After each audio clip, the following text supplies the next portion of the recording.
accordance with the rules, regulations, and protocol on the expenditure or on the use of confidential funds? Nasunod po ba yun? Yes, Mr. Chair. As indicated sa accomplishment report po, na-liquidate naman po nila based on confidential expenses as required by the joint circular po, Mr. Chair. Mr. Chair, meron po silang submitted na mga documentary evidence. Okay. Tapos sa mata pala ninyo, posibleng-posible pala ito. Tama po ba yung aking kaisipan? Mr. Chair, ang identified lang po ay number of areas, pero pwede din pong i-consider yung kung ilan po yung kung ilang tao po yung pinag-spendan ng funds, Mr. Chair.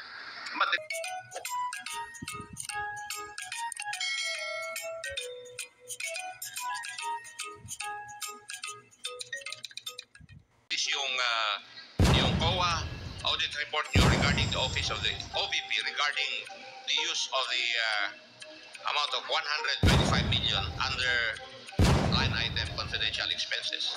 Kailan po nyo na-release yung COA report nyo? Sino po ang sasagot? Attorney, sorry, hindi ko makita yung pangalan. Attorney Camora from COA, please proceed. Good morning, Mr. Chair. As to confidential intelligence and confidential funds, we do not issue any audit reports, just the audit actions, Mr. Chair. Audit action. Yes, Mr. Yes, Chair. okay. Thank you for the clarification. Now, when was the confidential fund in the amount of 125 million transferred to the office of the Vice President?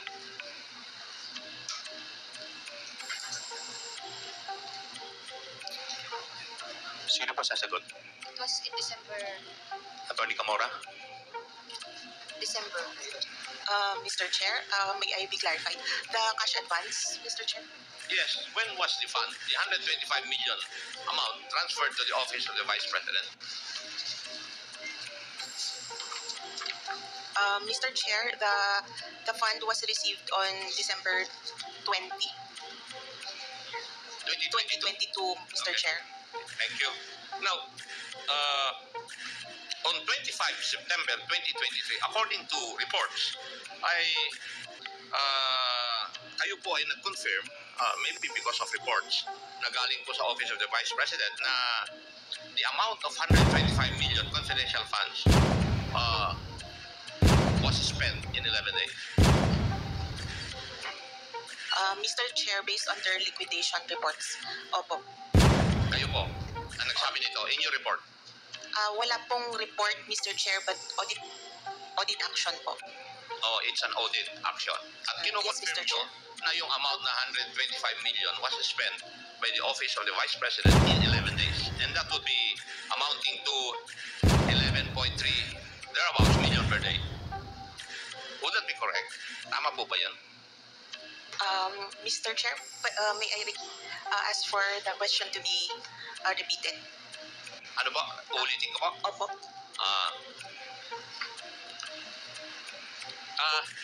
Kayo po nagpo-confirm na in-spend in your liquidation in the liquidation report that was submitted to you. Kayo po nag-confirm na in 11 days naubos po yung 125 million confidential funds. Tama po? Tama po, Mr. Chair. And that is equivalent to spending 11.3 million a day if it was spent, or if the amount was spent in 11 days. Tama po rin po Tama po, Mr. Chair, based on Yes. their documents po. And yung 11 days na yon ay nung panahon na from 21 to 31 ng December 2022. Would that also be correct? O tama po ba yun? Based on their accomplishment report, tama po, Mr. Chair. And that is at the height of the holiday season, matatapos na po yung taon, di po ba? Tama po, Mr. Chair. At lahat po ng ahensya ng gobyerno nagmamadali na ma-spend yung kanilang pera na nasa kanilang opisina. Di po ba? Kasi ang nangyayari po, di ba, kung minsan, December 31, pinapaspasan po ng mga opisina ng gobyerno ang pag-liquidate po ng mga pondo na nasa kanila. Di po ba tama yun? Alam ko po yun dahil naging controller po ako ng Philippine National Police noong GPNP si Senator Lacson at yun ang nangyayari. Kayo po ang sasagot, hindi na po siya. That's correct po, Your Honor. Yes. Paki-address niyo po yung chair sa at saka name niyo po na-recognize kayo. You are Miss Sofia Gemora.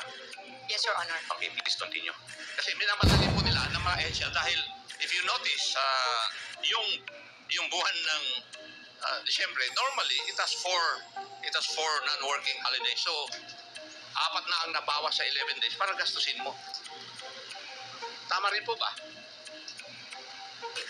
If I may add, Your Honor, to what Attorney Camora had said earlier, with regards to the 11 days report of our audit team, we are the audit team of the Office of the Vice President. So, looking at the records or the recording in the financial statements, we found out that the cash advance was drawn on December 2022. And on December 31, looking at the financial statements, there was an expenditures recorded of the same amount, the 125 million. So that was the reason why we, of course, it's correct to say that that was the 125 million was expended in 11 days, Your Honor. Thank you, Madam. Now, because of this, the COA issued a notice of disallowance dated 8 August 2024, disallowing the amount of 73,287,000 from the 125 million confidential funds disbursed by the Office of the Vice President in 2022. Tama rin po ba? Tama po, Mr. Chair. Now, may I know kung ano po yung mga dahilan po ninyo bakit nag-issue po kayo ng notice of disallowance doon po sa expenditure on confidential funds by the Office of the Vice President? Pwede po bang malaman yung rason po ninyo? Attorney Gamora. Mr. Chair, our reasons were indicated po at the ND. I'd like to make a rundown po. Yung may issue po sa payment of rewards nila, may issue sa payment of charging payment for tables, chairs, desktop computers, and printers to the confidential fund, and also a non-submission of the revised accomplishment report, Mr. Chair. Yun po yung official reason why you COA issued a notice of disallowance. Tama rin po. Tama po, Mr. Chair. Now, may I ask, meron po siguro kayong breakdown ng expenditure of the confidential funds? Meron po ba kayo? Mr. Chair, meron po sa accomplishment report. Yes, and yung breakdown po ng expenditure ng 125 million, nasa inyo po sigurado yon. Tama rin po. Tama po, Mr. Chair. Now, may I know kung saan po nagastos ng Office of the Vice President yung 125 million? Was it spent in accordance with the rules, regulations, and protocol on the expenditure or the use of confidential funds? Nasunod po ba yun? Yes, Mr. Chair. As indicated sa accomplishment report po, na-liquidate naman po nila based on confidential expenses as required by the Joint Circular po, Mr. Chair. If I may, alam naman po ninyo yung section 4.8 of Joint Circular number 2015-01 Yes, on Mr. the use of confidential funds. Opo, Mr. Chair. Now, categorically, yung po bang items na kung saan ginamit yung confidential funds ay naaayon po dito sa circular na ito? Opo, Mr. Chair. Kung naaayon sa circular na ito, bakit kayo nag-issue ng notice of disallowance? Mr. Chair, as to yung first finding, meron po kasing specific requirement joint circular na document na hindi po nila nasubmit or nagsubmit sila pero hindi po sufficient siya to answer the requirement of the joint circular, Mr. Chair.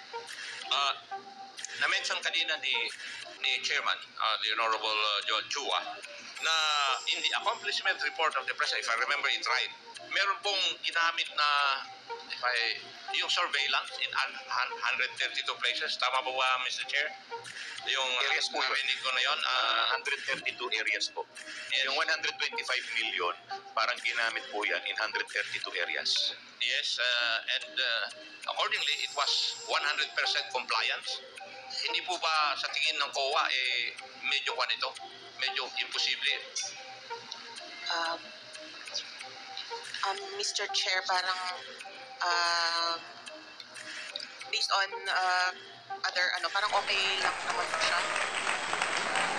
Kami po ay gumagamit din po ng intelligence fund ay nanggaling po ako sa service eh. At alam ko na mahirap gawin ito. I will conduct surveillance in 132 areas in 11 days.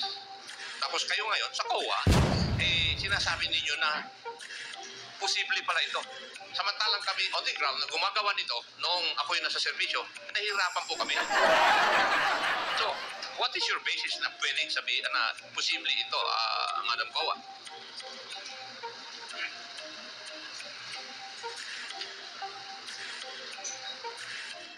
Mr. Chair, there are also deficiencies here.